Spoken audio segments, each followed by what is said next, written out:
Okay, so if we can start with the simple question, have you always wanted to work in the IT industry?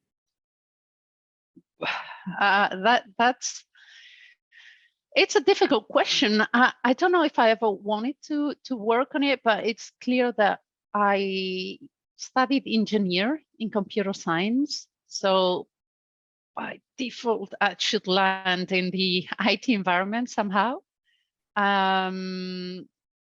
But it is true that since I finished the studies and I started working on it, I decided I didn't want to be in the pure, coding and very technical side of things. So I have been trying to move to a more business-oriented side of the IT or the technological world. But I landed on the telecoms world, which is where I'm working right now for well, a few years now, by chance. By chance, is not a scene that I was aware of or knew well or anything. I just landed on it by chance, like many other things in my career, and I have to say I like it. Okay, so if you can give us a sort of history of from where you were studying. You say you did obviously study technical subjects, which kind of pushed in the direction, but how did you get from there to where you are today? If you can give us an outline on that. Yeah, I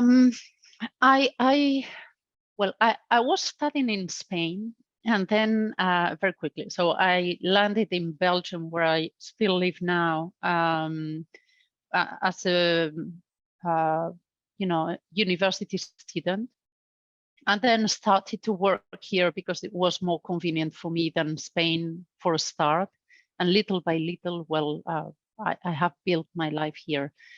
While building this life and this career path, I think in the beginning, I was much less, I didn't have really a vision of what I wanted to be. I didn't think 20 years ago, okay, I want to be working on the telecom industry, and was more moving by opportunities that were presented to me. I have been working as an SAP consultant. I have been working for a few years in the supply chain environment. And then from there, I moved on to the telecom industry, where I'm still at the moment. And it's been a path made of opportunities that I did not think of or build specifically and knowingly.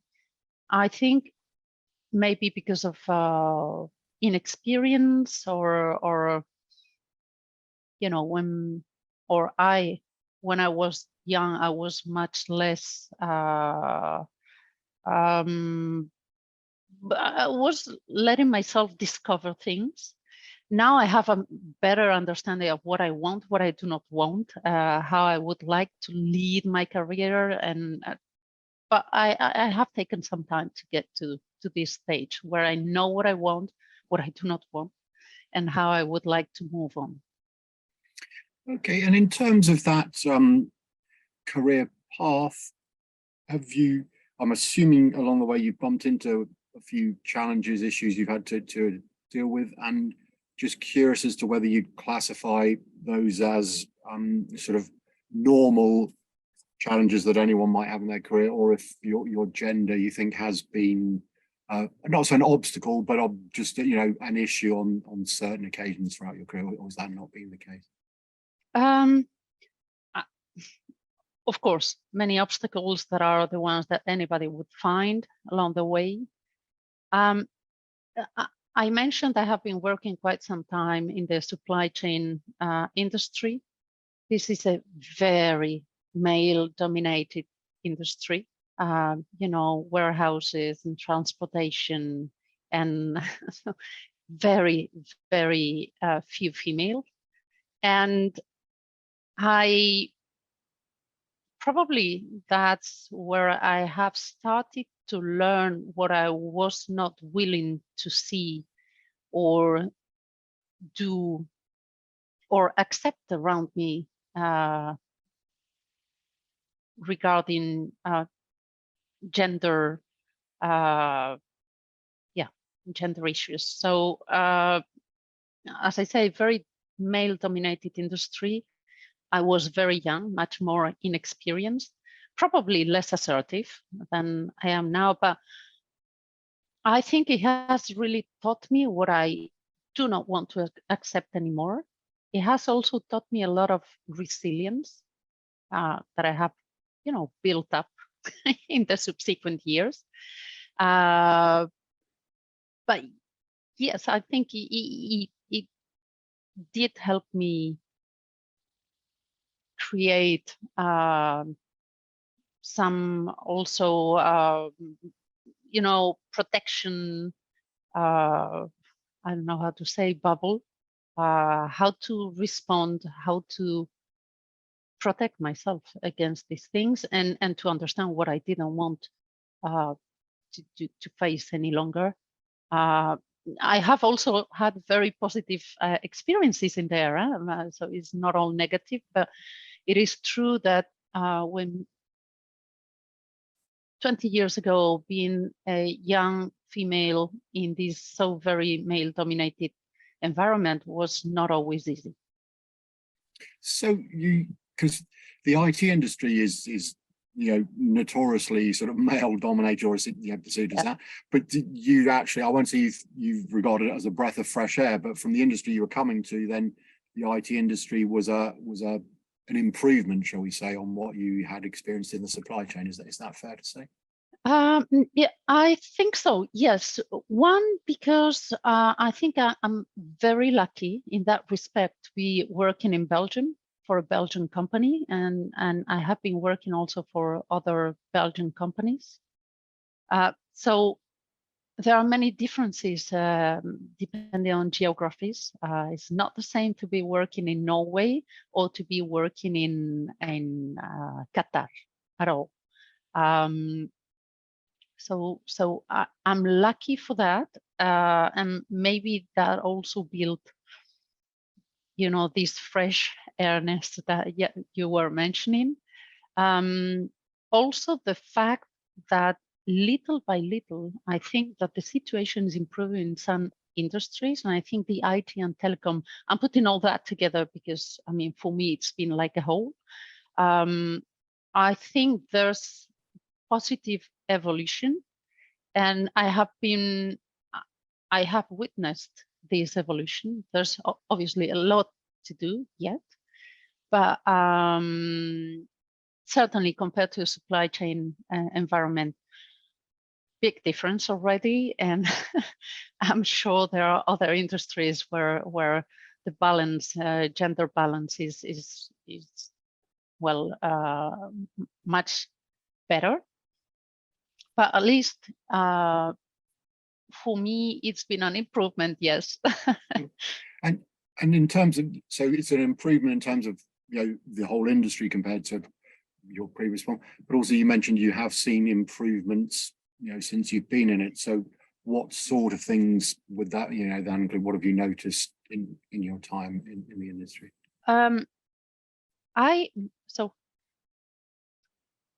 I have two perspectives here. One is that I see more female in this industry, and I see that I think there's a very good impact from some very big companies, very mediatic companies, American companies,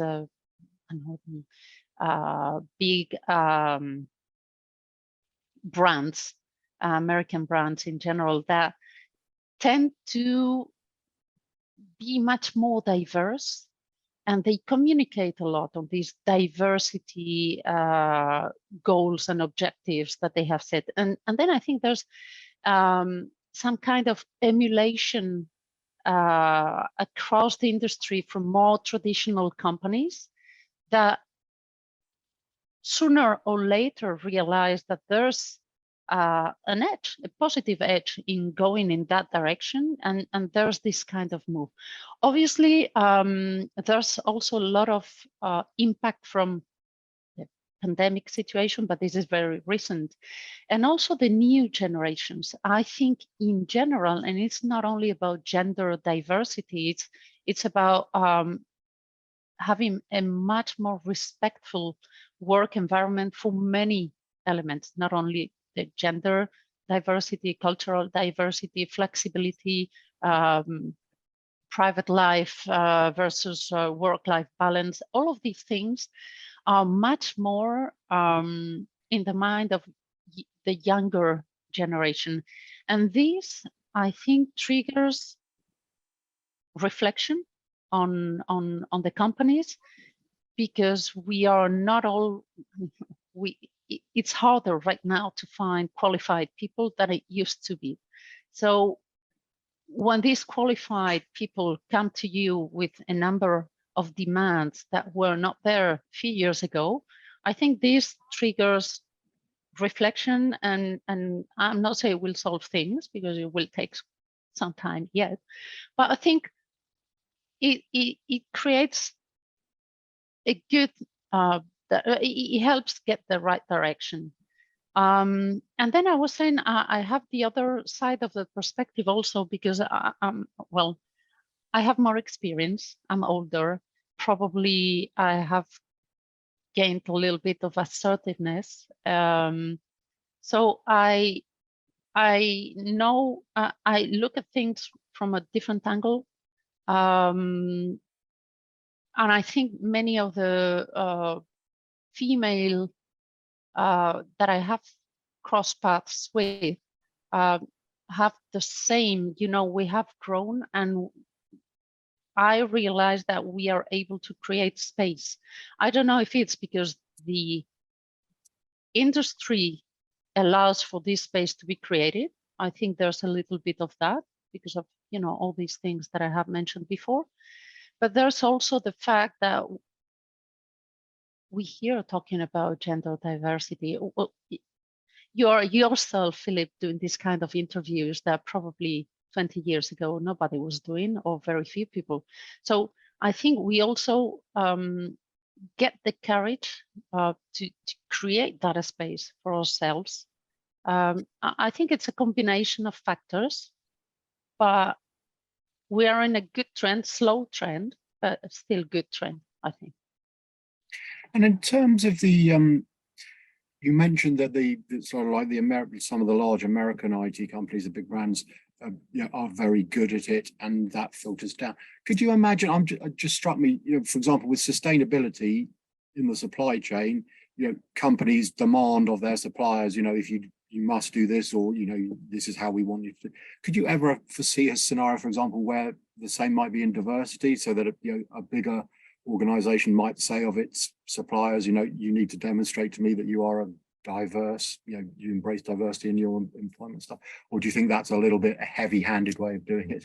I think it would be perfect. I would very much like to see something like that. I like things to flow. I like a soft way of doing things, that things come natural, that you don't need to force anything. But it's like positive discrimination. I don't like it per se, but I think that sometimes you need some kind of push to start things up. And probably this kind of, when some companies, it's really impressive when you see some kind of job openings, how they are published in a very neutral, gender neutral way, in a very cultural neutral way.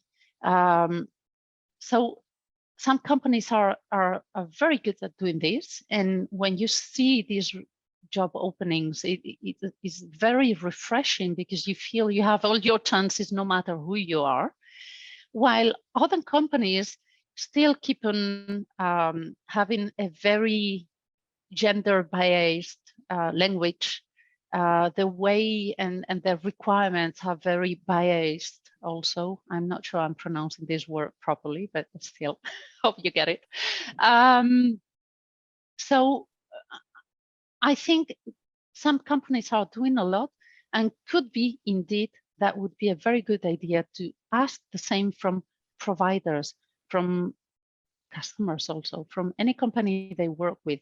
We want to be working in a respectful environment of these and these and these, and there can be code of conduct that different companies sign, because otherwise it becomes very difficult to prove that you have programs. It can be very, very complicated to check up on that, but we could have simply code of conduct that companies adhere to, and that imply the respect of these and these and these and these. Can be 3-4 rules or guidelines or principles that companies adhere to, and you know, we could create an ecosystem that can grow by itself, and then you know who you're working with, and you can decide, okay, you know, my company as a principle only works with companies that are respectful of these and these and these. So I think that could be a brilliant idea. Okay, and in terms of you referenced, I think we're all aware that there is more work that does need to be done. So that's obviously one sort of possible angle. But are there other things that you bumped into, or you think, you know, during your career in IT, that have given you awareness of other things that could be done to improve the scenario? And as you alluded to, it's better in a way for it to happen naturally without too many forcings of this or that. But what sort of things do you think would work to just speed up the equality you know, move and embracing diversity? This is a little bit, I think, like for climate change and ecological transition and these things. I think too many companies out there are saying, of course, we embrace diversity, but then when it comes to hiring people, to promoting people, then you know, they keep on working in the very same way they were working 10, 15, 20, 30 years ago. So by default, you don't give the same chances to all population, to all individuals, because there are many biases still in the way we work, in the way we simply this.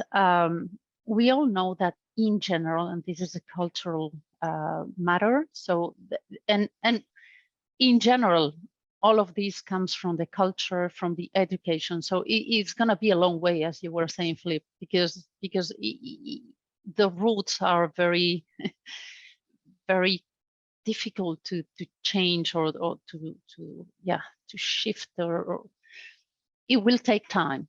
But you know, for example, when you have a company that continuously holds important meetings, out of business hours, we all know that in many households, it's the woman that has to go and pick the kids from school, take care of them, prepare the dinner. And these things happen out of business hours. So how can you then be at home, do your duty as a wife or a mother? Because in many cultures or in many households, simply this is how it happens, and not being penalized because you cannot attend an important meeting that happens out of business hours. And it's not exceptional to see this happening. And it's many things need to happen. I think we have to start having similar pace. And it's something complicated because many companies still don't see that a woman can bring the same. There's more risk linked to a woman that can have pregnancy leaves, that needs to take care of babies when they are sick, you know, that has other obligations that won't allow them to be 100% or 150% focused and dedicated to the work. Policies for hiring processes, policies that are gender neutral also when it comes to the business processes, holding meetings, promoting people. So there are many, many different elements that still need to go through a real gender neutral cleanup, I would say. And then I think the most important is to have the right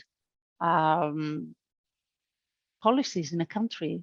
We need political push. It's like I was saying in the beginning, for climate change, we need this political push, because otherwise organizations will hardly find the incentive to change. I mean, it requires effort, money. It's easier to stay statu quo than to move on, and there has to be this push.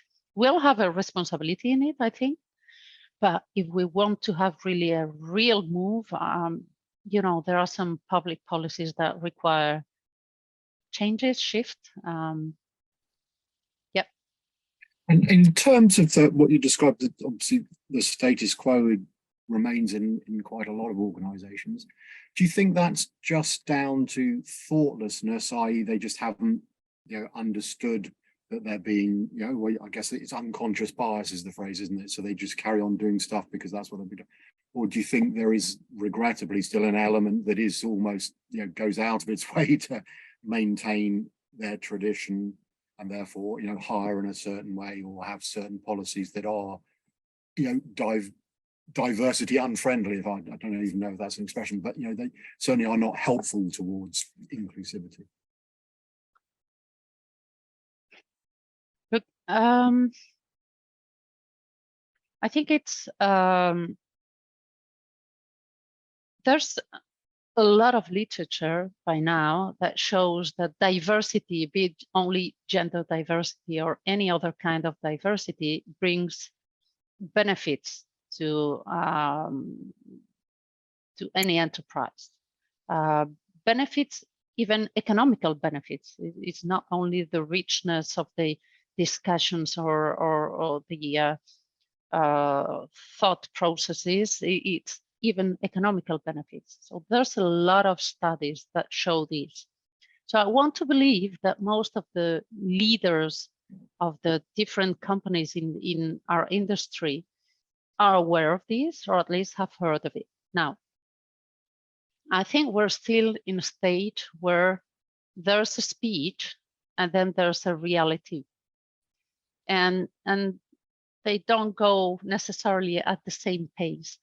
It's cool and nice to say nowadays that we are gender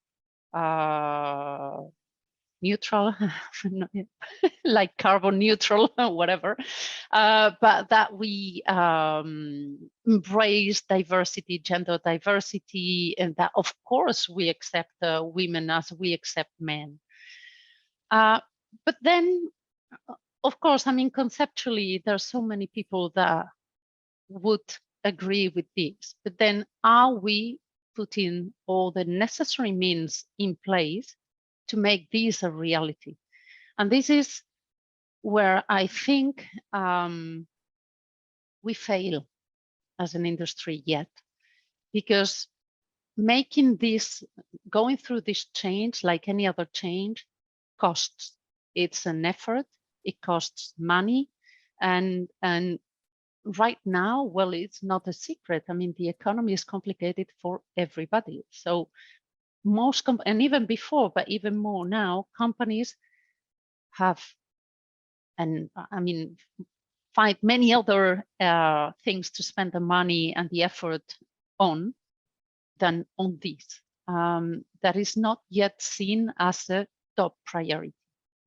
And I think we miss out because, as I was saying before, it's hard to find qualified individuals. It's hard to keep qualified individuals in the companies. The churn is much higher than it was 20 years before. Nobody now is saying, yeah, I've spent 30 years of my life in a company. I mean, you tell this to any 20-year-old guy or girl, wow, they'll look at you with big eyes saying, no, that will not happen. I'm not going to spend 30 years with a company. So I think it's really important that we work on this as companies and as an industry, because otherwise we're going to fail to keep the knowledge, the skills that we want to have people with us that is the right people that want to grow and that can help us build, profitable and successful organizations. So I think we still have to go, together with that speech that most people have, because now it's socially inconvenient to say that gender diversity is not good or is not need, but we still don't have the actions that go behind to back this kind of speech. Yeah. And I'm just thinking there again that in the same way, I mean, I don't know if you've heard the phrase "the Great Resignation," which from the pandemic. Yep. So apparently everyone decided they weren't going to work anymore, or they were going to change jobs and stuff. But it would appear there is one of the major results of that, which is good, is that employers have considered, how where employees want to work and the environment. So again, do you think that our employees demanding themselves, do you think, are more diverse? Is that one of their requirements, or could that be one of their requirements? So they don't just want to work from home 2 days a week or in a hot desking environment, or 4 days a week, but they also want to find a company that has a diverse workforce, as opposed to 100 people that all come from a very similar background. I think so. And I think that if by any chance one of these individuals gets into a company where they see only white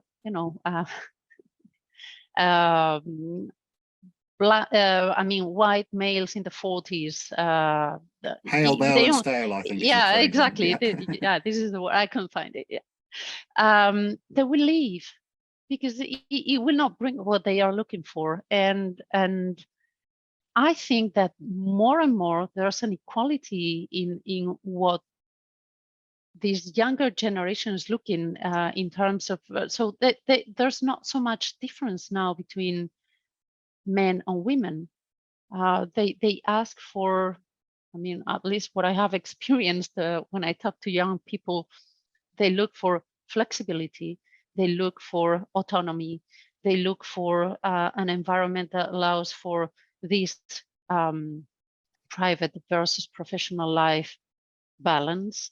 And there's not so much difference between what men and women are asking. Obviously, this is younger people in general.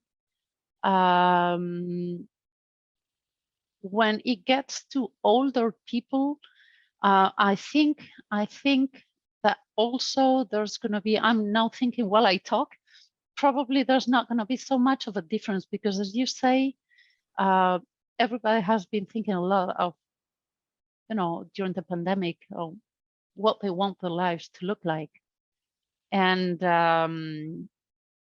I think there's a lot of people, from what I read and discover when talking to people, that have seen their lives